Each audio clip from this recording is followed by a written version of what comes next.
I am imagined surviving in one of the most extreme environments on Earth where freezing winds cut like knives and the sun disappears for months. Sounds impossible to me. Well, for this Arctic tribe, it's just another day. Scientists have been absolutely stunned by their ability to thrive in brutal conditions that would leave most people shivering in defeat. From mind-blowing survival techniques to their deep spiritual connection with the land, their story is one of resilience, ingenuity, and strength. The Arctic is no place for the faint-hearted. It is a world of endless ice, howling winds, and temperatures that can drop so low they challenge the very limits of human endurance. Yet, here lives a people who have called this frozen wilderness home for thousands of years. They have adapted to its dangers, mastered its secrets, and built a culture unlike any other on Earth. Their story is not just about survival. It is about thriving where nature seems determined to defeat you.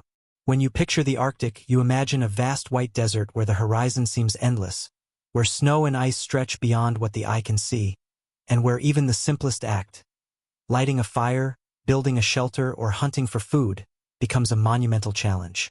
For most, it is an unforgiving place that would test courage and crush hope. Yet the tribe that dwells here has found ways not only to endure, but to carve out a life that is deeply tied to the rhythms of this frozen world. Scientists who study them are often left in awe. They wonder, how can humans resist such extremes? What allows this tribe to withstand conditions that modern technology struggles against? The answers lie in their knowledge, their traditions, and their relationship with nature that runs deeper than survival manuals or scientific theories could ever explain. Food, for instance, is not simply nourishment here, it is survival at its most primal. Hunting in the Arctic is a test of patience, skill, and respect for the creatures that share this land. Seals, fish, and caribou are not merely meals, they are lifelines. Every part of the animal is used. Nothing is wasted. The tribe knows that to take life is to honor life, and so rituals accompany hunts, paying respect to the spirits of the animals. This balance ensures that they do not overhunt and that the land continues to provide, even in the harshest winters. For outsiders, eating raw seal liver or frozen fish might sound extreme, but for them, it is rich in nutrients essential for surviving where vegetables do not grow, where farming is impossible, and where the sun vanishes for months on end. Then comes shelter, the difference between life and death in temperatures that can freeze skin within minutes. The iconic igloos, carved from blocks of snow, are more than just clever architecture. They are a marvel of science and tradition blended together. Snow, though cold, traps heat when shaped correctly. Inside an igloo, the biting winds fade away, and the warmth of a small lamp or body heat can raise the temperature to survivable levels. Generations have passed down the knowledge of how to build them, shaping blocks at precise angles, stacking them in a perfect spiral, and sealing cracks with fresh snow. This mastery of the environment shows how the tribe turns the very substance that threatens their lives into a shield of protection. Clothing, too, is a statement of adaptation. While the modern world relies on synthetic fabrics and heaters, this tribe crafts garments from animal skins and furs, materials that nature itself designed for survival. Parkas lined with fur, boots made from seal or caribou hide, gloves sewn from layers of skin, all meticulously crafted to insulate against the bone-cracking cold. More than fashion, these clothes represent survival, skill, and respect for the animals that give their warmth. Modern explorers often remark that no synthetic invention has ever matched the efficiency of these traditional garments. Scientists are astonished that in an age of advanced technology, the old ways still triumph. But survival is not just physical. It is also spiritual, mental, and communal. The Arctic tribe survives because they do not stand as individuals against the ice. They stand as a community. Sharing is not just encouraged, it is essential. Food is distributed, knowledge is passed down, and skills are taught to the young with patience and care.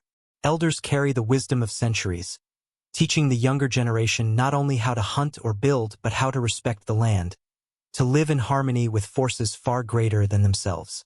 In this way, their survival becomes more than instinct. It becomes culture, tradition, and identity. Their spiritual connection to the land is equally profound.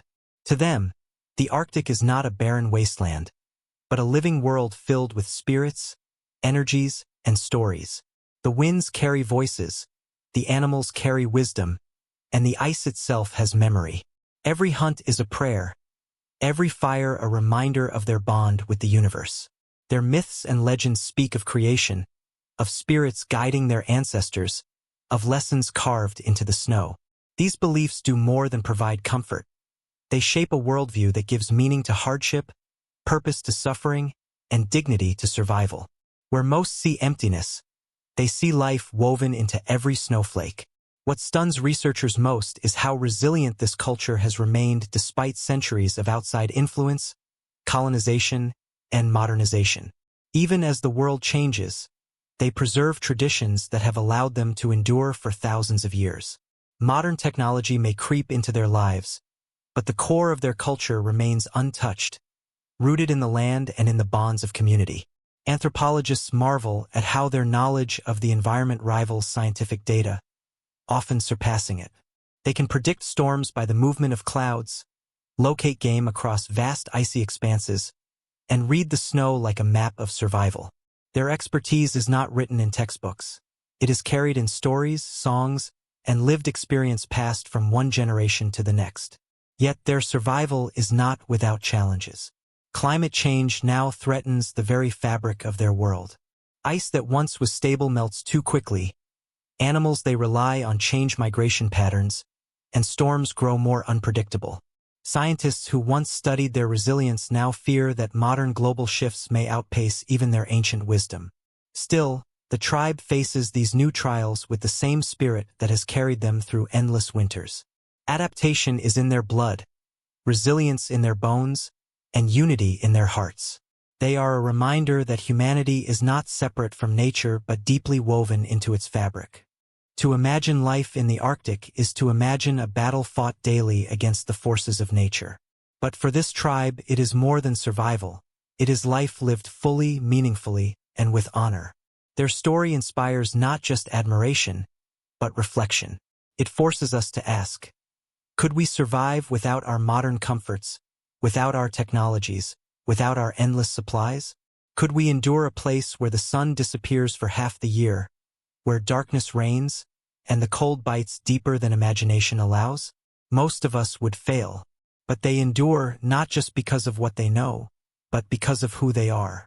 They remind us that human strength is not measured only by tools or inventions, but by community, respect, and the will to adapt. The Arctic tribe stands as proof that humanity's true genius lies not in conquering nature, but in understanding it, respecting it, and finding balance within it. In a world that often seeks to dominate, they live as part of the land. Their survival is not an accident, not a miracle, but the result of wisdom honed over centuries, of traditions shaped by ice and wind, of hearts and minds strong enough to find warmth in the coldest place on Earth. And so, as scientists continue to study them, as the world continues to marvel at their resilience, one truth shines through the darkness of the Arctic night. They are not merely survivors, they are teachers. Teachers of endurance, of balance, of the quiet strength that comes from living in harmony with the most powerful forces of nature. Their life is a testament that survival is not about escaping hardship, but embracing it, learning from it, and finding a way to turn even the harshest conditions into a place of belonging. In the frozen silence of the Arctic, this tribe has carved not just a life, but a legacy, one that reminds us of the limitless strength of the human spirit.